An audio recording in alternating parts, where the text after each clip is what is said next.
Hello guys, स्वागत है अपने चैनल पर। पार्ट को गाइस लाइक एंड रिव्यू जरूर दीजिएगा। So let's start the story. Party invitation. अब आगे। वहीं राजावत फैमिली ने पार्टी के बारे में सोच लिया था, तो वहीं दूसरी तरफ राजपूत फैमिली के मेंबर्स एंड ओबरॉय फैमिली के मेंबर्स का हाल एकदम अलग था। राजावत फैमिली के जाने के बाद वह लोग अभी भी इस बैंक्वेट हॉल में मौजूद थे। सुनंदा जी का रो रोकर बुरा हाल था, तो वही शैलेश जी की आंखें भी एकदम लाल हो रखी थी, जैसे वह किसी भी वक्त रो देंगे। कुलभूषण दादाजी बेहद गुस्से में थे। वह राम आचार्य जी के साथ घर की तरफ चले जाते हैं। वही घर वाले रह जाते हैं। शंकर दादा तो बीच अवार्ड सेरेमनी में ही चले गए थे, क्योंकि उनकी थोड़ी सी तबीयत खराब हो गई थी। वही राजपूत फैमिली के मेंबर्स। अभिजीत जी अपनी बीवी की तरफ देखते हैं तो सोनम जी उन्हें देखकर बस इतना ही रहती हैं। जानती हूँ उसे वक्त हमने भी बहुत गलत किया है। आयशा के साथ मेरे बेटे से शादी होने के बावजूद मैं उसे कभी बहू नहीं मान पाए और नहीं कभी उसे एक्सेप्ट कर पाए। उद्धरण चिन्ह। हमने उसे ताने देने में, खूनी खाने में, उसे बेवजह के ताने देना, बेवजह का उसे पर इल्जाम लगाना, अरहान का उसे टॉर्चर करना, सबकी नफरत उसने झेली है। और आज जब वह इग्नोर कर रही है हमें, तो हमें कितना दर्द महसूस हो रहा है। आज जाकर उसके दर्द का एहसास हो रहा है। ऐसा कहकर सोनम जी रो पड़ी। वहीं अभिजीत जी उन्हें संभालने लगते हैं। उदास तो वह भी थे और नहीं भी क्यों ना, क्योंकि उनके दोस्त की बेटी के साथ साथ आयशा उनके घर की बहू भी थी, लेकिन सबने कभी उसे ना बेटी की तरह अपनाया, नहीं एक बहू की तरह हमेशा उसे ताने दिए जाते हैं। हंसते मुस्कुराते वह सब कुछ सह लेती थी, सिर्फ और सिर्फ अपनी मोहब्बत के लिए। कहते हैं जब दुख के बदले हटते हैं तो खुशी के बादल आते हैं। यही हुआ है आयशा के साथ। आयशा ने भले ही बचपन से लेकर जवानी तक दुख सही हो, सबकी तने सही हो, सबकी बातें सही हो, लेकिन अब उसके हिस्से में खुशियां आ गई थी। हालांकि पहले वाली आयशा भी छोड़कर जाना चाहती थी, सब कुछ वह छोड़कर कहीं दूर चले जाना चाहती थी, अकेले बचाना चाहती थी, लेकिन उसके दिल में हर बार यह सोचकर एक एहसास जग जाया करता था कि यह उसकी फैमिली है। आज नहीं तो कल उसे एक्सेप्ट करेगी। आज नहीं तो कल सबके सामने वह सच आएगा ही आएगा। लेकिन सच आया कौन? लाया सामने अन्य सच लाई सबके सामने। और फिर सब कुछ छोड़कर चली गई। सबके प्यार और अपनेपन को तरसती रही। ऐसा हमेशा के लिए इस दुनिया से चली गई थी। उसकी बॉडी में अगर किसी की आत्मा आई थी तो वह थी अन्य। खैर, अन्य तो अनाथी ही, उसे भी एक फैमिली मिल गई और उसके पास उसके बच्चे थे, जिन्हें वह अपनी ताकत बनकर रखे चाहती थी। वही शिवानी जी भी बेहद रो रही थी। कहाँ वह छोटी सी आशा उन्हें याद आ रही थी कि बुआ बुआ कर कर उनके आगे पीछे घूमती थी, लेकिन एक हादसे और एक गलतफहमी की वजह से सारे घर उससे नफरत कर बैठे। उनके इस एक्सीडेंट का जिम्मेदार आयशा को मान बैठे। उन्हें बेहद दर्द महसूस हो रहा था। वह इस वक्त बहुत ज्यादा रो रही थी। अधिराज जी उन्हें संभालने की कोशिश कर रहे थे, लेकिन वह संभाल नहीं रही थी, वह बस रोए जा रही थी। विराज और स्नेह भी वहीं मौजूद थे। विराज की आंखों में भी आंसू थे, स्नेहा की आंखों में भी आंसू थे, सब लोगों की आंखों में आंसू थे। आखिर सबको उसे दर्द का एहसास जो हुआ था, आखिर सबको एहसास हुआ था कि जब कोई अपना, जिससे आप उम्मीद करते हो कि वह आपकी तरफ प्यार भरी नजरों से दिखेगा और आपको वह इग्नोर कर दे पूरी तरह से, जैसे आप इस दुनिया में एग्जिस्ट ही नहीं करते, उसके लिए तो कितना तकलीफ दे होता है। आज उन लोगों को समझ में आ रहा था आयशा की तकलीफें। वही आदित्य सोनाक्षी एक दूसरे को देखते हैं। आदित्य भी काफी उदास था। सोनाक्षी ने भी कम उसे सताया नहीं था, बहुत सताया गया था आयशा को। जब खुद के परिवार वाले ऐसे होना तो फिर जल्दी किसी पर भरोसा नहीं होता, लेकिन ऊपर वाले जब आपकी तकदीर में बहुत दुख के बाद राहत और खुशी लिखते हैं ना, तो वह खुशी बेहिसाब और बेवजह होती है। और यही हाल था आयशा का। आयशा को फैमिली मिली थी जो उससे प्यार करती थी, बिना मतलब की, बिना किसी स्वार्थ के, और आयशा भी उसे अपने मन से, पूरे दिल से अपनी फैमिली मानती थी। खैर, सभी लोग अपने थके हुए कदमों के साथ चलते हुए बैंक्वेट हॉल से बाहर आते हैं। एक एक करके सभी लोग अपनी गाड़ी में बैठ जाते हैं और एक के बाद एक कर का काफिला अपने अपने रास्ते की तरफ चलने लगता है। राजपूत फैमिली के मेंबर्स जो थे वह राजपूत विला की तरफ चले जाते हैं। वहीं ओबरॉय फैमिली के मेंबर ओबरॉय विला की तरफ चले जाते हैं। वही कुंती जी एकदम खामोश थी। उन्होंने जब से करण जी को देखा था तब से उनके दिलो दिमाग में एक बच्चे की तस्वीर छाई हुई थी। वह बस करण जी के बारे में सोच रही थी। सबके दिमाग में एक बात यह भी थी कि आखिर कैसे करण जी ने यह दावा किया था कि 100% डीएनए उनसे मैच हो सकता है आयशा का। आखिर कैसे वह इतने कॉन्फिडेंट के साथ यह बात कह रहे थे। खैर, सभी लोग घर आते हैं थके हुए कदमों के साथ। सभी लोग अपने अपने रूम में जाकर सो जाते हैं। इसी तरह कब रात बीती है। किसी की आंखों में गहरी उदासी थी, किसी की आंखों में आंसू था, तो कोई खुश था तो कोई बेहद उदास था। इसी तरह सबकी रात बीत जाती है। अगली सुबह क्या रंग लाती है ये तो आगे पता चलने वाला था।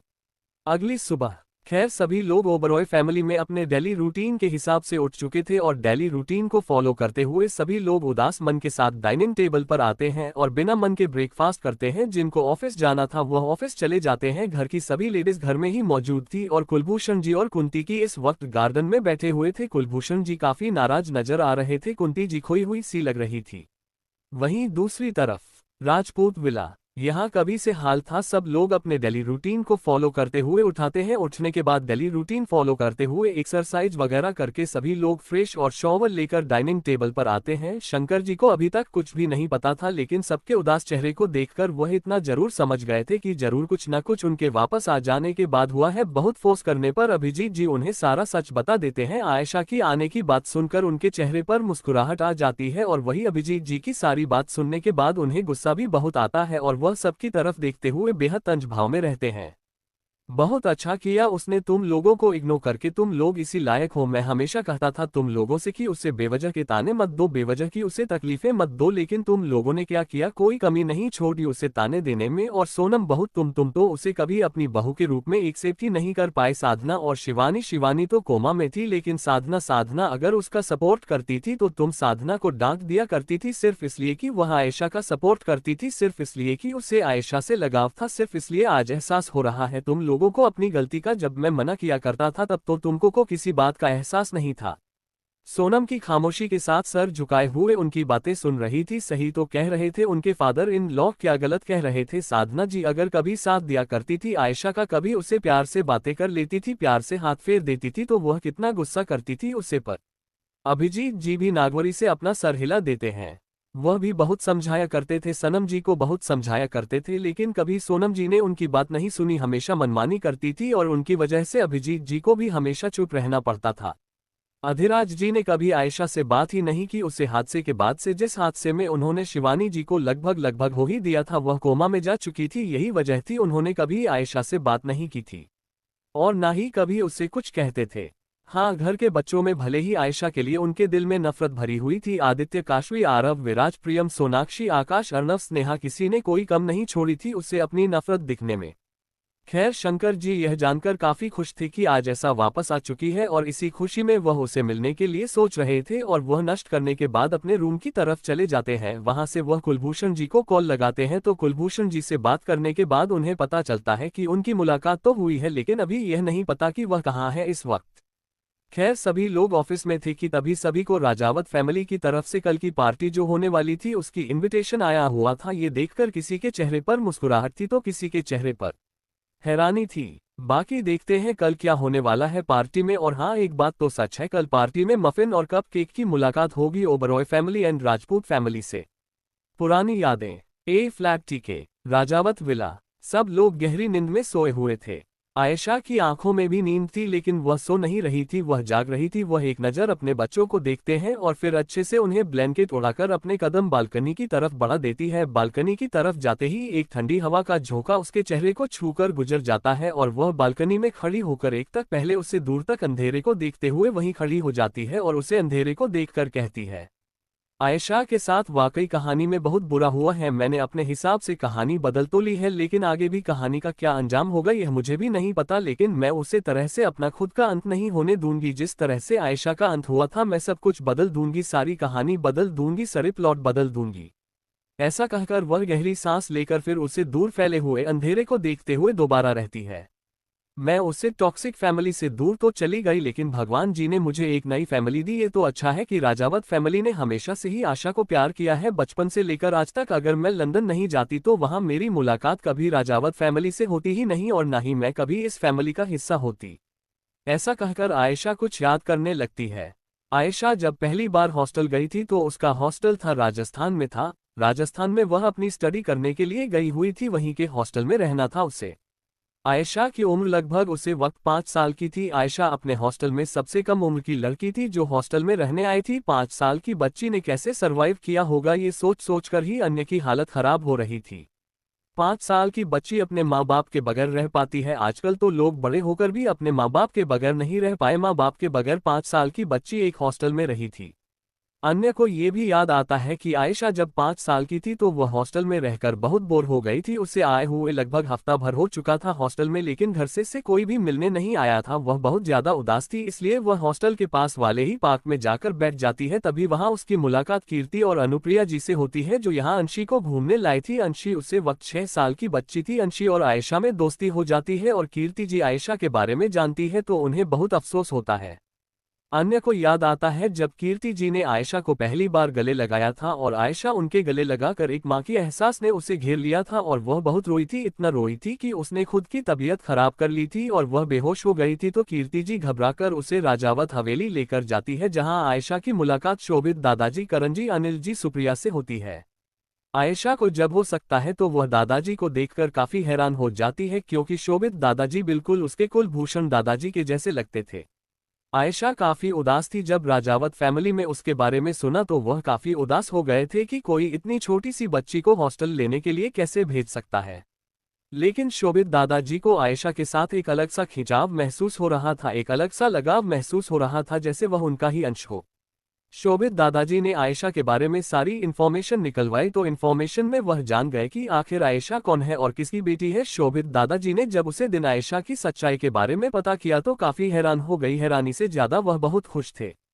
करण जी को भी जब आयशा के बारे में पता चला तो वह भी बेहद खुश हो गए, ये जानकर कि आयशा उनकी ही घर की ही बेटी है। लेकिन उन्हें सबसे ज्यादा गुस्सा शैलेश ओबरॉय और सुनंदा ओबर पर आ रहा था कि आखिर 5 साल की बेटी को कोई ऐसी छोड़ता है हॉस्टल में रहने के लिए। तब से ही आयशा हमेशा जब जब हॉस्टल में रहती तब वह ज्यादा से ज्यादा वक्त राजावत फैमिली के साथ स्पेंड करती। वक्त के साथ उसने सभी चीज एक्सेप्ट कर ली थी, लेकिन कहते हैं ना, जब दिल में अपने माँ बाप के लिए प्यार भरा हो तो वह जल्दी किसी को एक्सेप्ट करके दूसरे को माँ बाप नहीं बना सकते। यही हाल आयशा का था। कीर्ति जी ने और करण जी ने भले ही एक माँ बाप की तरह उसे हर एक चीज दी, हर एक ख्वाहिश पूरी की, लेकिन आयशा ने कभी उन्हें माँ बाप नहीं कहा। करण जी को इस चीज से कभी कोई एतराज नहीं रहा और ना ही कीर्ति जी को रहा, लेकिन हमेशा उनके दिल में एक छोटा सा मलाल रहता था कि काश उन्हें भी आयशा माँ कहकर पुकारे। आयशा जब जब हॉस्टल से अपने घर ओबरॉय विला जाती तब वह बेहद उदास होकर वापस आती और वह इतनी बीमार होती कि कृति की रात भर जाग जाग कर उसकी सेवा करती थी। इसी तरह से वक्त बीतने लगे, वक्त कब पंख लगा कर उड़ गया पता ही नहीं चला। राजावत फैमिली यहाँ से लंदन शिफ्ट हो गई, फिर आयशा जल्दी उनसे नहीं मिलती थी और ना ही किसी और से। वह ओबरॉय फैमिली वापस आए तो कुलभूषण दादाजी के कहने पर उसने अरहान से शादी कर ली और अरहान से शादी के बाद उसकी जिंदगी जैसे कहीं खोसी गई और फिर आखिर में उसकी मौत हो गई। अन्य का रिबॉर्न जब आयशा की बॉडी में हुआ तो वह सभी चीजों को बहुत अच्छे से याद कर चुकी थी, इसलिए वह सबसे पहले अलग होकर अरहान से लंदन चली गई। वहां जाकर उसकी मुलाकात हुई राजावत फैमिली से और उसके बाद ही सब कुछ धीरे धीरे सही होने लगा। उसके बाद आखिर वह वक्त भी आया जिस वक्त का बेसब्री से इंतजार करण जी और कीर्ति जी को, वह वक्त भी आ गया जब आयशा ने करण जी और कीर्ति जी को सए फादर एंड मदर एक्सेप्ट कर लिया। दादाजी यह जानकर बेहद खुश हुए और उसी के बाद दादाजी ने आयशा के अडॉप्शन की सारी प्रक्रिया पूरी कर ली और वह लीगली आयशा के पेरेंट्स और आयशा की ग्रैंड पेरेंट्स बन गए। ये सब सोचकर बालकनी में खड़ी आयशा, उसकी आंखों में आंसू आ जाते हैं और वह आंसू साफ करते हुए खुद से कहती है, अब मैं इस फैमिली से कभी अलग नहीं होने वाली और ना ही ओबरॉय फैमिली को कभी माफ करूंगी। जो कुछ भी किया है सब कुछ सूट समेत वापस करूंगी। ऐसा कहकर आयशा बड़ी बेदर्दी से अपने आंसू को साफ करती है और उसके बाद गहरी सांस लेती है। वह भी वही खड़ी हुई थी बालकनी में कि तभी उसे मफिन की रोने की आवाज आती है। उसकी रोने की आवाज सुनकर आयशा पलटकर उसे दिशा में देखती है जहां मफिन और उसके कपकेक दोनों उठकर बैठ चुके थे और उसे ढूंढ रहे थे। ये देखकर आयशा के चेहरे पर मुस्कुराहट आ जाती है और वह अपने कदम दोनों बच्चों की तरफ बढ़ा देती है जहां पर मफिन अपनी आंखों को मलता हुआ बैठा था, आयशा को टुकुर टुकुर देख रहा था अपनी नीली आंखों से। ये देखकर आयशा मुस्कुराती है और मुस्कुराते हुए गोद में उनको लेकर बालकनी की तरफ चली जाती है। इस वक्त आयशा के हाथ में उसके दोनों बच्चे थे और दोनों अपनी मम्मा को देखकर अपना सर सीने पर टिका देते हैं और दोनों उसके सीने को टच करने लगते हैं, जिससे साफ था उन्हें अपनी मम्मा से फीडिंग करनी है। ये देखकर आयशा मुस्कुराते हुए वहीं बालकनी में लगे सोफे पर बैठ जाती है और धीरे धीरे अपनी कुर्ती के बटन ओपन करते हुए उनको फीडिंग करती है। आयशा दोनों के बालों में हाथ फेरते हुए प्यार से उन्हें सुलाने की कोशिश करते हैं और दोनों ही फीडिंग करते हुए अपनी मामा को परेशान कर रहे थे। वही कपकेक और मफिन एक दूसरे को देखते हैं और उसके बाद छोटे छोटे हाथों से आयशा के सीने को पकड़कर शक करने लगते हैं और आयशा मुस्कुराते हुए उन्हें देखकर फीडिंग करा रही थी। थोड़ी देर बाद दोनों बच्चे शरारत करते हुए सो जाते हैं और आयशा उन्हें कहलाते हुए थोड़ा सा बालकनी में बर्पिंग का वेट करती है। जब उसके दोनों बच्चे बर्पिंग कर लेते हैं तो आयशा उन्हें लेकर अपने रूम की तरफ कदम बढ़ा देती है। उन्होंने बेड पर लेटकर अच्छे से ब्लैंकेट से कवर करती है और खुद भी उन्हें हक करते हुए सो जाती है। और वही शांति माँ दवा खाकर आराम से सोई हुई थी। नन्हे नन्हे फ्ले कदम आयशा दोनों के बालों में हाथ फेरते हुए प्यार से उन्हें सुलाने की कोशिश करते हैं और दोनों ही फीडिंग करते हुए अपनी माँ को परेशान कर रहे थे। वही कपकेक और मफिन एक दूसरे को देखते हैं और उसके बाद छोटे छोटे हाथों से आयशा के सीने को पकड़कर शक करने लगते हैं। और आयशा मुस्कुराते हुए उन्हें देखकर फीडिंग कर रही थी। थोड़ी देर बाद दोनों बच्चे शरारत करते हुए सो जाते हैं और आयशा उन्हें कहलाते हुए थोड़ा सा बालकनी में बर्पिंग का वेट करती है। जब उसके दोनों बच्चे बर्पिंग कर लेते हैं तो आयशा उन्हें लेकर अपने रूम की तरफ कदम बढ़ा देती है। उन्होंने बेड पर लेटकर अच्छे से ब्लैंकेट से कवर करती है और खुद भी उन्हें हक करते हुए सो जाती है। और वही शांति माँ दवा खाकर आराम से सोई हुई थी।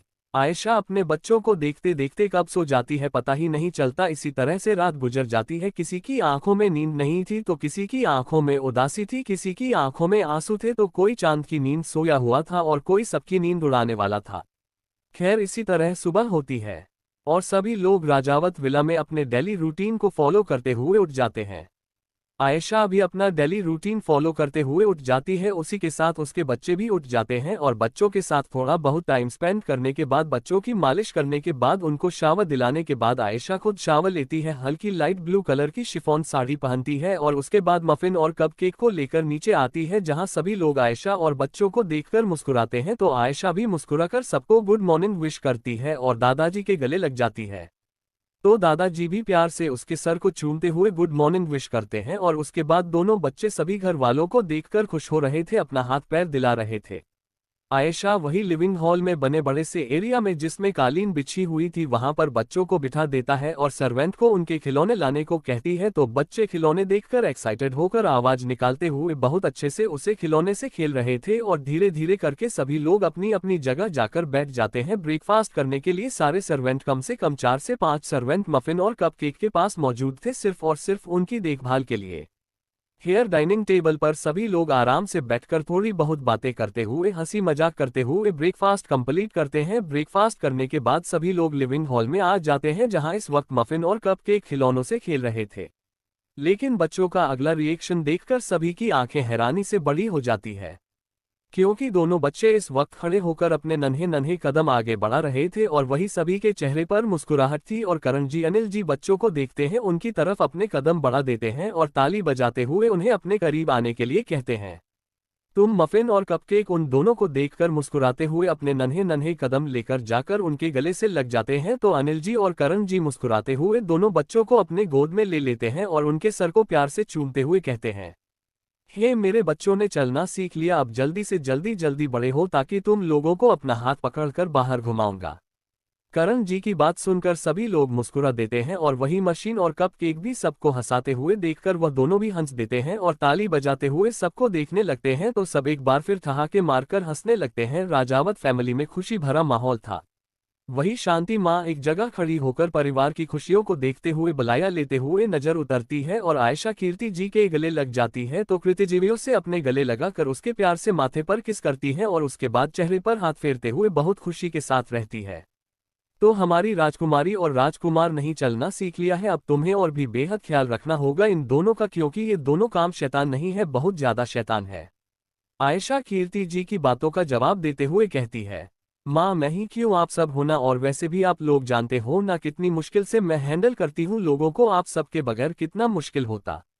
ऐसा कहकर आयशा बेचारा सा चेहरा बना लेती है। तो वही कीर्ति जी उसकी बात पर खुलकर हंस देती है और हंसते हुए उसके सर पर हल्की सी टिप्पणी मारते हुए कहती है, बेटा अब तक तुम अकेले ही संभालती है, आगे भी संभालोगे, हमें पूरा यकीन है तुम पर। आयशा भी सबके साथ आकर बैठ जाती है। लिविंग हॉल में उसकी नज़र अमृता पर जाती है जो मुस्कुराते हुए बच्चों को देख रही थी। आयशा अमृता को देखकर अपने कदम उसकी तरफ बढ़ते हुए कंधे से कंधा टकराते हुए कहती है, टेंशन मत लो, कुछ ही महीना की बात है, तुम्हारे हाथ में भी छोटे छोटे नन्हे शैतान होंगे और मेरी तो दुआ है कि तुम्हें भी ट्विंस बेबी हो, देखना भाई की मुराद पूरी हो जाएगी भाभी। अमृता जो मफिन और कपकेक को देखकर मुस्कुरा रही थी, आयशा की बात सुनकर उसके गाल लाल हो जाते हैं और वह आयशा के कंधे पर हाथ मारते हुए थोड़ी शर्माहट में रहती है। तुम भी ना आयशा, ऐसी कौन छोड़ता है अपनी भाभी को जिस तरह से तुम छेड़ रहे हो। आयशा उसकी बातों का जवाब देते हुए कहती है, मैं नहीं खेलेगी तो और कौन चलेगा, आखिर भाभी के साथ साथ तुम मेरी बेस्टी भी हो। अमृता उसकी बात पर मुस्कुरा देती है। दोनों एक दूसरे से बात करने लगते हैं। वही सारे घर वाले बच्चों में लगे हुए थे। वहीं दूसरी तरफ ओबरॉय फैमिली, यहाँ का माहौल काफी अजीब था। डाइनिंग टेबल पर एकदम सन्नाटा पसरा हुआ था। सभी लोग एकदम खामोश थे, जैसे अगर वहां पर एक सी भी गिरती तो उसकी आवाज सबको जरूर सुनाई देती। इतना सन्नाटा था। सब बिना मन के ब्रेकफास्ट कर रहे थे। ब्रेकफास्ट करने के बाद जिनको ऑफिस जाना था वह ऑफिस जाने के लिए निकल गए। वहीं घर की लेडीज घर में थी। दादाजी अपने रूम में मौजूद थे। आज शाम को पार्टी थी राजावत फैमिली की तरफ से, तो सभी को जाना ही था, इसलिए सभी लोग वक्त से पहले आ जाएंगे, ऐसा कहकर दादरी से वह लोग चले गए थे। इसी तरह दिन बीत जाता है और शाम हो जाती है। पार्टी अब आगे। Party venue. पार्टी कहीं और नहीं राजावत फैमिली के विला में रखी गई थी। और राजावत फैमिली का विला बहुत ही खूबसूरत और काफी बड़ा भी था, जिस वजह से उसका गार्डन और भी बड़ा था। और इस गार्डन में पार्टी रखी गई थी। पुलिस स्टाफ हर एक decoration black and golden colour की थीम में सजाई गई थी। हर तरफ ब्लैक एंड गोल्डन कलर के पर्दे, ब्लैक एंड गोल्डन कलर की flower, black and golden colour के डेकोरेटिव सामान सब जगह पर लगे हुए थे, जो काफी खूबसूरत लग रहे थे। सभी चीज बहुत अच्छे से प्रिपेयर हो गई थी और घर के सभी सदस्य भी बहुत अच्छे से रेडी हो चुके थे। पार्टी स्टार्ट होने में अभी थोड़ा वक्त था, इसलिए सभी लोग रेडी हो रहे थे। जो रेडी हो चुके थे वह बाहर गार्डन की तरफ चले गए बाकी सारी तैयारी देखना। करण जी और अनिल जी रेडी होकर बाहर गार्डन की तरफ सभी चीज देखने चले गए थे। घर के सभी जेंट्स रेडी हो चुके थे। औरतें तैयार होने में वक्त लग रही थी। जहां शोभित दादाजी ने सिंपल सा ब्लैक कलर का हल्का कड़ा हुआ कुर्ता पहना हुआ था और अनिल जी और करण जी ने ब्लैक कलर का टैक्सीडो सूट पहना हुआ था और अव्यान ने भी ब्लैक कलर का टैक्सीडो सूट पहना हुआ था। वहीं दूसरी तरफ सभी लोग रेडी हो चुके थे और पार्टी का वक्त हो चुका था। धीरे धीरे करके सभी गेस्ट की एंट्री होने लगी थी। थोड़ी देर में सारी मीडिया भी वहां जमा हो चुकी थी, क्योंकि राजावत फैमिली कोई छोटी फैमिली का नाम नहीं था, वह भी बहुत बड़ी फैमिली का नाम था। लेकिन मीडिया वाले भी काफी हैरान थे ये जानकर कि राजावत फैमिली मुंबई में आ चुकी है। इस बात की भैसाक कभी किसी को लगी ही नहीं और ना ही कभी राजावत फैमिली ने लगने दी।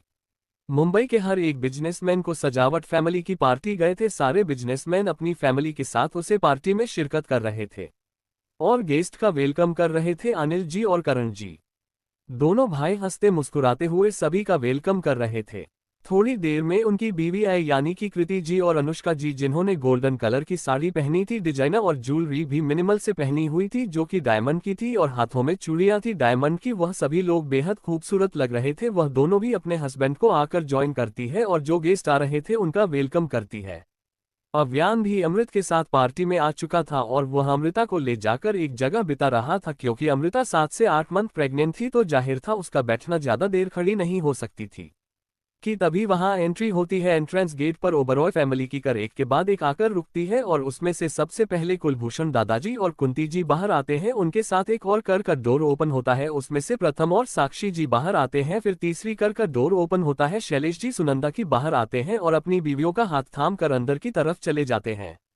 कुलभूषण दादाजी ने ब्लैक कलर का कुर्ता पहना हुआ था, हल्की डिजाइन वाला, और वही उनकी वाइफ ने सिल्वर कलर की बनारसी साड़ी पहनी हुई थी। वह अपने हस्बैंड के साथ अंदर चली जाती है। उन्हीं के पीछे प्रथम जी और साक्षी जी थे। प्रथम जी ने डार्क ब्लू कलर का बिजनेस सूट पहना हुआ था, तो वही साक्षी जी ने डार्क ब्लू कलर की साड़ी पहनी हुई थी, जो काफी खूबसूरत लग रही थी उनके ऊपर। और ऊपर से उन्होंने हाथ में गोल्ड की चूड़ियां और गोल्ड की ज्वेलरी पहनी हुई थी।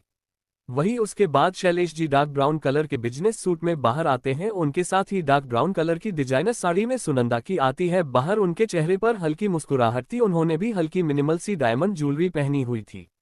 इसी के वह लोग अंदर चले जाते हैं। एंट्रेंस गेट पर उन्हें अनिल जी, अनुष्का जी, करण जी और कीर्ति जी मिलते हैं। कीर्ति जी सभी का मुस्कुराते हुए वेलकम करती है, वही करण जी शांति से खड़े होकर उनका वेलकम कर रहे थे। उनके चेहरे पर कोई भी एक्सप्रेशन नहीं था। थोड़ी देर पहले जो उनके चेहरे पर मुस्कुराहट थी वह अब कहीं गायब थी। खैर, ओबरॉय फैमिली राजावत विला के अंदर चले जाते हैं। उसी के पीछे काफी सारी कार एक बार और रुकती है। उनमें से प्रियम, आकाश और अर्नब बाहर आते हैं। उन्होंने इस वक्त ब्लैक कलर का टक्सीडो सूट पहना हुआ था, जो उन पर काफी अच्छा लग रहा था। जल्द से सेट किए गए बाल जो जच रहे थे, वह लोग भी अपने कदम राजावत विला की तरफ बढ़ा देते हैं।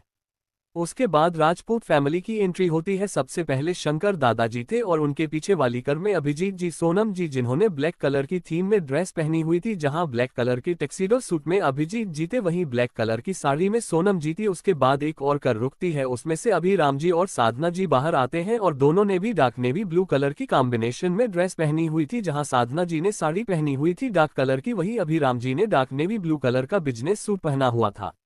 वही अधिराज्य शिवानी जी के कर से बाहर आते हैं और जहां अधिराज जी ने ब्लैक एंड गोल्डन कलर की कॉम्बिनेशन में बिजनेस सूट पहना था, तो वही ब्लैक एंड गोल्डन कलर की कॉम्बिनेशन में शिवानी जी ने भी साड़ी पहनी हुई थी, जौन पर बहुत अच्छी लग रही थी। इसके बाद एक और कर रुकती है, उसमें से आदित्य और सोनाक्षी बाहर आते हैं। आदित्य ने ब्लैक कलर का बिजनेस सूट पहना था, तो वहीं सोनाक्षी ने सिल्वर कलर की साड़ी पहनी थी डिजाइनर, जो काफी अच्छी लग रही थी। और उनके हाथ में एक बच्चे था जो कि 9 मंथ का बेबी था और उसने simple T shirt and bottom पहना था। वहीं उनके साथ विराज और स्नेह भी थे उनके पीछे वालीकर में, जिसमें से विराज ने लाइट ब्लू कलर का बिजनेस सूट पहना था, तो वही स्नेहा ने लाइट ब्लू कलर की साड़ी पहनी हुई थी और 1 ईयर का बेबी जाऊंगा और बेटी थी, बेटी का नाम समायरा था और उसने एक लाइट ब्लू कलर की प्यारी सी फ्लोरल प्रिंटेड गाउन पहनी थी और बालों में हेयर बैंड लगा हुआ था। उन्हीं के साथ काशवी आरव और भी अलंकार में आए थे, जहां कश्मीर ने ब्लैक कलर की गाउन पहनी थी, तो वही अरब में सिंपल सेट एक्सीडेंट सूट पहना हुआ था।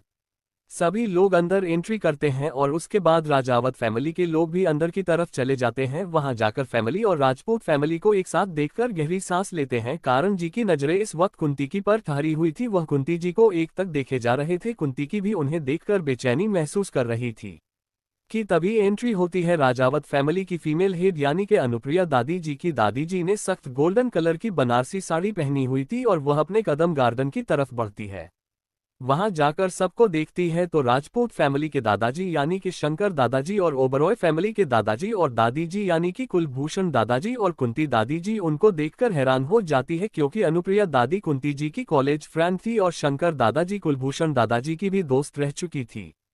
कुंती की अनुप्रिया दादी जी को देखकर इमोशनल हो जाती है, उनकी आंख में आंसू आ जाते हैं। वहीं अनुप्रिया जी भी कुंती जी को देखकर गहरी सांस लेती है और हल्की मुस्कुराहट के साथ उनके गले लगते हैं। तो वही शंकर दादाजी और कुलभूषण दादाजी भी मुस्कुराते हुए उनसे मिलते हैं, बात करते हैं, लेकिन अनुप्रिया दादी जी ज्यादा किसी से बात नहीं करती, वह दूसरे गेस्ट को देखने के लिए चली जाती है। वही ओबरॉय फैमिली और राजपूत फैमिली के सभी सदस्य घर के सिर को इस तरह से अनुप्रिया दादी जी से मिलते हुए देखकर काफी हैरान थे। तभी वहां एंट्री होती है राजपूत फैमिली की फीमेल की यानी कि अंशी और आयशा की, जिन्होंने गोल्डन कलर की साड़ी पहनी हुई थी जो बेहद खूबसूरत लग रही थी। दोनों ने मिनिमल सी ज्वेलरी पहनी हुई थी, जहां अंशी ने कोई भी ज्वेलरी नहीं पहनी हुई थी, उसने बाल खुला छोड़ा हुआ था, हाथ में सिर्फ एक डायमंड का ब्रेसलेट और कानों में हल्की सी डायमंड की ईयरिंग और हल्का सा लाइट सेटल मेकअप किया हुआ था। वही आयशा ने गले में एक चेन पहनी हुई थी डायमंड की और कानों में ईयरिंग स्टड पहने हुए थे और हाथों में डायमंड की दो चूड़ियां पहनी हुई थी और नाक में हल्की सी डायमंड की पतली सी नाक पहनी हुई थी, जो उसे पर काफी अच्छी लग रही थी। लेकिन आयशा के हाथ में इस वक्त मफिन था और वही अंशी की हाथ में इस वक्त कपकेक थी। दोनों बच्चे को संभालते हुए अंदर की तरफ आ रहे थे। वहीं ओबरॉय फैमिली और राजावत फैमिली की नजर अभी बच्चों पर नहीं गई थी और नहीं उन्होंने आयशा और अंशी को देखा था। वही अंशी और आयशा अपने कदम चेयर के दूसरी साइड बैठी अमृता की तरफ बढ़ा देते हैं। अमृता वहां पर अकेले बैठी हुई थी, उसके पास कोई भी नहीं था और वहां पर एक टेबल भी थी राउंड सी, उससे टेबल पर खाने की काफी सारे स्नैक्स रखे हुए थे और अमृता इस वक्त मंचूरियन और नूडल्स खा रहे थे। अंशी और आयशा उसको इस तरह से देखकर हंसने लगती है और हंसते हुए कहती है, कमल है भाभी आपका भी, आप आराम से मजे लूट रही हो। अमृता उन दोनों की बात पर अपना मुंह सिकुड़ लेती है और अपना फूड छुपाने लगती है। वही आयशा और अंशी उसकी इस हरकत पर खुलकर हंस देती है। जिस साइड वह लोग बैठी हुई थी वहां पर इतना ज्यादा कोई था नहीं, क्योंकि यह खाने का एरिया था और यहाँ पर स्टार में काफी कुछ चीज थी। मैं कोर्स में भी बहुत सी चीज थी, वेज नॉन वेज सभी चीज अलाउड थी। जैसे स्टार में पनीर टिक्का, पाव भाजी, मोमोज, नूडल्स और spring roll, Manchurian, chicken lollipop और रोस्टेड चिकन और chicken boti, veg and non veg kebab. Non veg में भी था। देखो प्लीज आप में से कोई भी ऑफेंड मत होना नॉनवेज को लेकर, क्योंकि बहुत से लोग होते हैं जो नॉनवेज और वेज दोनों कहते हैं, तो इसलिए प्लीज ऑफेंड मत होइएगा। 2 ये चैप्टर खत्म होता है। आगे बढ़ते हैं नेक्स्ट चैप्टर पर।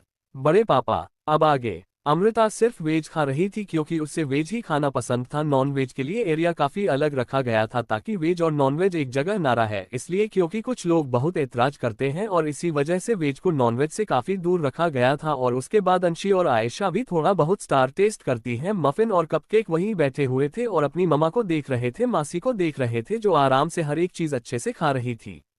वहीं दूसरे साइड पार्टी में सभी लोग आ चुके थे, अगर कोई नहीं आया था तो वह थे शोभित दादाजी। न जाने क्यों वह इस वक्त अपने कमरे में बैठे हुए थे, उन्हें एक अजीब सी बेचैनी ने घेर रखा था। वह अपना एक हाथ दूसरे हाथ से बहुत ही मसल रहे थे और उनके माथे पर भी पसीना था। वह गहरी सांस लेते हैं, उनके दिल की धड़कनें बढ़ी हुई थी। वह गहरी सांस लेकर ब्रिटेन ब्रेथे आउट करते हैं और उसके बाद वह अपनी छड़ी को पढ़कर उसे पर अपनी पकड़ कैस देते हैं और उसके बाद धीरे से कम लेते हुए अपने रूम से बाहर आते हैं। रूम से बाहर आते हैं तो लिविंग हॉल में इस वक्त एकदम सन्नाटा था, कोई भी नहीं था सिवाय 2 या 3 सर्वेंट के। दादा जीवन सभी को देखकर अपने कदम लिविंग हॉल के सोफे की तरफ बढ़ा देते हैं और अपने चेहरे पर आए पसीने को पूछते हुए गहरी सांस लेकर खुद से कहते हैं, नहीं शोभित, तू इस तरह से नर्वस नहीं हो सकता। तूने कुछ भी गलत नहीं किया है, गलत तेरे साथ हुआ है, गलत तूने नहीं किया है। तू खुद को हिम्मत दे सकता है और तू बाहर जा सकता है, सबका सामना कर सकता है। कब तक इस तरह से छुपा रहेगा?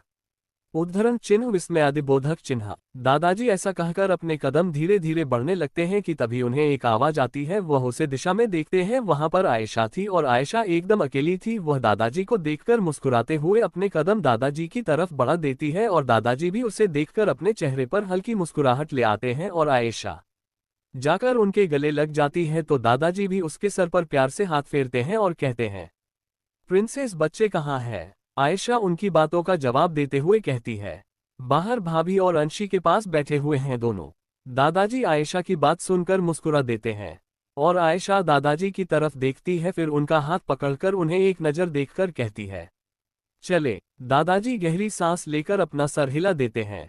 वहीं दूसरी तरफ गार्डन एरिया में ओबरॉय फैमिली और राजपूत फैमिली एक साथ बैठे हुए थे और एक दूसरे से बात कर रहे थे। उनसे 1-2 कदम की दूरी पर राजावत फैमिली के सदस्य यानी कि अनिल जी, अनुष्का जी और करण जी और कीर्ति जी खड़े हुए थे। वह अपने बिजनेस पार्टनर से बात कर रहे थे। वहीं उनसे थोड़ी दूरी पर अव्यान भी अपने बिजनेस पार्टनर के साथ खड़ा हुआ था, उनसे बातें कर रहा था। वही करण जी के पास जो उनके बिजनेस पार्टनर खड़े थे, उनका नाम मिस्टर मेहरा था। वह करण जी की तरफ देखते हैं और फिर अनिल जी की तरफ देखते हुए अपनी पूरी नज़र पार्टी हॉल में घूमते हुए कहते हैं, वैसे मिस्टर ओल्ड राजावत नहीं दिख रहा है, वह कहाँ पर है? करण जी और अनिल जी एक दूसरे को देखकर मुस्कुराते हैं और फिर बिजनेस पार्टनर की तरफ यानी कि मास्टर मेहरा की तरफ देखकर कुछ कहता कि उससे पहले ही उन्हें मिस्टर मेहरा के पीछे से यानी कि विला के डोर की तरफ मिस्टर मेहरा की पीठ थी, तो उससे तरफ से उन्हें आयशा और दादाजी साथ में आते हुए दिखते हैं। तो करण जी उनकी बातों का जवाब देते हुए कहते हैं, आ गए पापा। वही दूर बैठे जो मतलब 1 से 2 कदम की दूरी पर बैठे राजपूत और ओबरॉय फैमिली ने भी पूरी बात सुनी थी। वह दोनों भी अपना सर घूमकर उसे दिशा में देखने लगते हैं। वही कुंती जी का हाल तो बहुत बुरा था, उनका दिल तेजी से धड़क रहा था, उन्हें बहुत ज्यादा बेचैनी हो रही थी। कुलभूषण जी को भी अजीब सी बेचैनी महसूस हो रही थी। वह सभी लोग जब उसे दिशा में देखते हैं तो सभी आंखें हैरानी से बड़ी हो जाती है, क्योंकि वहां वह लोग देख सकते थे कि आयशा शोभित दादाजी का हाथ थामकर बाहर आ रही थी और दादाजी मुस्कुराते हुए उसकी बातों का जवाब दे रहे थे। वही आयशा मुस्कुराते हुए उनसे बातें कर रही थी। वही सुनंदा की और शैलेश जी की नज़र भी आयशा पर पड़ती है जो इस वक्त काफी खुश लग रही थी। उसको खुश देखकर सुनंदा जी की आंखों में आंसू आ जाते हैं और वह शैलेश जी का हाथ थाम लेती है। वही सुनंदा की तो फिर भी रो रही थी, लेकिन कुंती जी का हाल बेहाल था, उनकी आंखें हैरानी से बड़ी हो जाती है, उनका चेहरा सफेद पड़ जाता है। वह गिरती कि उनसे पहले ही प्रथम जी अपनी माँ को संभाल लेते हैं। हाल तो बुरा शंकर जी का भी था, आखिर वह शोभित दादाजी को कैसे नहीं पहचानते। दादाजी को देखकर उनके कदम लड़खड़ा जाते हैं, लेकिन अभिजीत जी और अभिराम जी उन्हें संभाल लेते हैं। वहीं कुलभूषण दादाजी का भी यही हाल था, वह गिरते उनसे पहले ही उन्हें आकाश अर्णव संभाल लेते हैं। सभी का इस तरह से रिएक्शन देखकर सभी लोगों के चेहरे पर कंफ्यूजन वाले एक्सप्रेशन आ जाते हैं, लेकिन अभिजीत दादाजी शोभित दादाजी की तरफ गौर से देखते हैं तो उनकी आंखें भी हैरानी से बड़ी हो जाती है और वह उनकी तरफ देखकर धीमी आवाज में कहते हैं, बड़े पापा। उन्होंने इतना धीमा लफ्ज भी नहीं कहा था कि उनके बगल में खड़े अभिराम जी, अधिराज जी और प्रथम शैलेश जी, आकाश और अर्नव न सुन पाए। उन्होंने सुना था और उनकी नज़र अभिजीत जी की तरफ जाती है। उनकी नज़रों को देखकर वह लोग शोभित दादाजी की तरफ देखते हैं, उनके चेहरे पर कंफ्यूजन वाले एक्सप्रेशन आ जाते हैं। वही कुंती दादी जी की आंखों से आंसू बेतहाशा बहने लगते हैं और वह रोने लगती है। लो भाई, आज सामना कर दिया हमने Oberoi family, Rajput family and Rajawat family का। अगले चैप्टर में मफिन कपकेक की मुलाकात होगी सभी लोगों से। दादू कोई जेलस हो रहा है। बड़े पापा, उन्होंने इतना धीमा लफ्ज भी नहीं कहा था कि उनके बगल में खड़े अभिराम जी, अधिराज जी और प्रथम शैलेश जी, आकाश और अर्नब न सुन पाए। उन्होंने सुना था और उनकी नजर अभिजीत जी की तरफ जाती है। उनकी नजरों को देखकर वह लोग शोभित दादाजी की तरफ देखते हैं। उनके चेहरे पर कंफ्यूजन वाले एक्सप्रेशन आ जाते हैं। वही कुंती दादी जी की आंखों से आंसू बेतहाशा बहने लगते हैं और वह रोने लगती है। शोभित दादाजी को आयशा के साथ देखकर कुंती जी की आंखें हैरानी से बड़ी हो जाती है। उनकी आंखों में भले ही आंसू था लेकिन आंखों में बहुत सवाल भी थे और हैरानी भी थी। शंकर दादाजी भी हैरानी से शोभित दादाजी को देख रहे थे। वही हाल कुलभूषण दादाजी का भी था। वही सबके चेहरे पर सवालिया एक्सप्रेशन थे। सभी जानना चाहते थे कि आखिर शोभित दादाजी कौन है। शोभित दादाजी ने एक नज़र भी उठाकर किसी को नहीं देखा था। वह बस मुस्कुराते हुए आयशा से बात कर रहे थे और वह भी खड़े ही हुए थे कि तभी अनुप्रिया दादी जी भी मुस्कुराते हुए जाकर आयशा के गाल पर प्यार से हाथ रखते हुए किस करती है और उसके बाद आयशा भी उनके गले लग जाती है। और इसी के साथ शोभित दादाजी अनुप्रिया दादी जी का हाथ थाम कर खड़े हो जाते हैं क्योंकि मीडिया भी आई हुई थी और मीडिया की काफी सारे सवाल थे उनके भी जो पूछना चाहते थे। दादाजी के पास ही आकर सबसे पहले करण जी और कीर्ति जी खड़े हो जाते हैं। उनके बगल में ही अनिल जी और अनुष्का जी भी थे और आयशा दादाजी को वहां पर छोड़कर साइड में खड़ी हो जाती है। उसी के साथ अंशी भी आकर खड़ी हो जाती है। अमृता वहां पर मौजूद नहीं थी, वह अभी भी फूड साइड वाले एरिया में थी और उसी के साथ बच्चे भी थे, वह खुद भी खा रही थी और बच्चों को भी खिला रही थी। वही ओबरॉय फैमिली और राजपूत फैमिली खड़े होकर राजावत फैमिली को देख रही थी। वही कुंती जी की नजर इस वक्त सिर्फ और सिर्फ शोभित दादाजी पर टिकी हुई थी जो हंसते मुस्कुराते हुए सभी मीडिया के सवालों के जवाब दे रहे थे। थोड़ी देर में मीडिया वहां से हट चुकी थी क्योंकि उनके सारे सवालों के जवाब मिल चुके थे जो वह चाहते थे। तभी दादाजी अब जाकर अब अपनी नजरें उन्होंने ओबरॉय फैमिली और राजपूत फैमिली की तरफ डाली थी लेकिन सिर्फ कुछ चंद सेकंड के लिए वह जल्द ही अपनी नजर वहां से हटा लेते हैं और रामकरण जी की तरफ देखते हैं तो कारण जी अपने हाथों में माइक लेते हुए वह दादाजी को दे देते हैं। तो दादाजी मुस्कुराते हुए उसे माइक को पकड़ते हैं और फिर सभी की तरफ देखते हुए अपनी हल्की सख्त आवाज में रहते हैं, आप सबका बहुत बहुत शुक्रिया कि आप लोग यहाँ पर आए और आप लोगों ने हमारी पार्टी में शिरकत की, हमारी खुशी में अपनी खुशी जाहिर की। मैं बहुत खुश हूँ कि मेरी छोटी सी जान आज बहुत बड़े मुकाम पर है और मैं बहुत खुश हूँ ये जानकर कि मेरी प्रिंसेस को business women of the year का अवार्ड मिला है, उसी के साथ बेस्ट डिजाइनर का भी अवार्ड मिला है। मैं बहुत खुश हूँ। उम्मीद है आप सब एंजॉय कर रहे होंगे, ऐसे ही एंजॉय करते रहे। ऐसा कहकर दादाजी अपने बगल में देखते हैं जहां पर आयशा खड़ी थी। आयशा दादाजी को देखकर एक्साइटमेंट में उनके गले लग जाती है तो दादाजी भी उसे अपने गले से लगाकर हंस देते हैं और हंसते हुए उसके बाल सहलाते हुए उसकी माथे को चुनकर बड़े प्यार से कहते हैं, प्रिंसेस हम बहुत खुश हैं कि आप इतनी ऊंचे मुकाम पर हैं, भगवान आपको और तरक्की दे और आप इससे ऊंचे मुकाम पर पहुंचे। आयशा दादाजी की बात सुनकर मुस्कुराती है तो वही अनुप्रिया दादी जी भी उसके गालों को पकड़कर प्यार से चूमती है। आयशा खिलखिलाकर हंस देती है और वही अभियान जो दूर खड़ा था वह अपनी फैमिली को इस तरह से हंसते मुस्कुराते हुए देखकर उसके चेहरे पर मुस्कुराहट आ जाती है लेकिन फिर वह मुंह बनाते हुए दादाजी के पास जाकर खड़ा हो जाता है और उन्हें आंखें छोटी कर देखता है और फिर उन्हें देखते हुए कहता है, दादाजी आपको बस ये छोटी दिखती है ना, इसके अलावा आपको नहीं दिखता ना कोई, और मैं भी हूँ, मुझे भी कोई प्यार कर ले। ऐसा कहकर वह मुंह सिकुड़ने लगता है और उसके मुंह सिकुड़ने की वजह से आयशा खिलखिलाकर हंस देती है और दादाजी के गले लगाते हुए उससे जीभ चढ़ाते हुए कहती है, दादू कोई जालस रहा है, जलने की बदबू बहुत जोरों से आ रही है। ऐसा कहकर आयशा उसको मुंह चिढ़ाने लगती है तो वही अभियान उसे देखकर उसकी तरफ बढ़ता है और आयशा दादाजी के पीछे छिप जाती है और दादाजी अभियान को इस तरह से देखकर अपनी छड़ी पटकते हुए उसे देखकर कहते हैं, खबरदार अगर तुमने कदम भी आगे बढ़ाया तो मेरी प्रिंसेस को परेशान करना बंद करो। अगर तुमने उसे परेशान किया तो सजा के लिए तैयार रहना, और तुम जानते हो मेरी सजा कोई छोटी मोटी नहीं होती, बड़ी होती है। अभियान दादाजी की बात सुनकर आंखें छोटी करके देखने लगता है और फिर दादी जी के गले लग जाता है। दादी जी की गले लगाते हुए दादाजी की शिकायत करते हुए कहता है, दादी जी आपको पता है इनकी एक गर्लफ्रेंड है, इस चुपके से उनसे बात करते हैं और पता है ये न रात में चोरी चुपके से मिलने भी जाते हैं। बस फिर क्या था। अनुप्रिया जी घर कर दादाजी को देखते हैं तो दादाजी उन्हें देखकर फिर अभियान की तरफ देखते हैं, उनके चेहरे पर कंफ्यूजन वाले एक्सप्रेशन थे तो वही अभियान दादाजी को देखकर एक डेविल स्माइल पास करता है और वहां से दूसरी तरफ जाते हुए कहता है, मुझे बाद में सजा दीजिएगा दादाजी, पहले आप अपनी बीवी उर्फ बेगम साहिबा के सजा से बच जाए। दादाजी अभियान को जाते हुए देखकर घूर कर देखते हैं और फिर उनकी नज़र अचानक दादी जी की तरफ जाती है जो उनको घूर रही थी। दादाजी उनकी नज़र अपने ऊपर महसूस करके नर्वस हो जाते हैं और फिर अनुप्रिया दादी जी उनको देखकर गुस्से मगर धीमे लहजे में बोलते हैं, मिलिए पार्टी बाद मैं आपको बताती हूँ कितनी बातें करनी है और किसको कितनी सजा देनी है, पहले तुम मेरी सजा से बचकर दिखाए। ऐसा कहकर वह वहां से चली जाती है और दादाजी बेचारे वहीं खड़े रह जाते हैं। वह सच में पड़े हुए थे कि आखिर इस अभियान ने आग लगाई तो लगाई क्या। वहीं अनिल जी करण जी मुंह दबाकर हंस रहे थे, वहीं कीर्ति जी और अनुष्का जी भी मुंह दबाकर हंस रही थी, अंशी भी अपना मुंह दबाकर हंस रही थी, आयशा भी अपनी हंसी दबाने की कंट्रोल कर रही थी। वह दादाजी के पीछे से बाहर आती है और दादाजी के कंधे पर हल्की सी थपकी देते हुए उन्हें आश्वासन देते हुए कहती है, दादू टेंशन मत लो, दादी आपको गुस्सा नहीं करेंगे, बस ना पप्पी झप्पी दे देना अच्छे से। ऐसा कहकर वह दादाजी को देखते हैं तो दादाजी उसे देखकर गुस्से में अपनी एक आईब्रो ऊपर कर लेते हैं और उसके गाल को पकड़कर खींचते हुए कहते हैं, बदमाश दादाजी के साथ छेड़खानी कर रही है।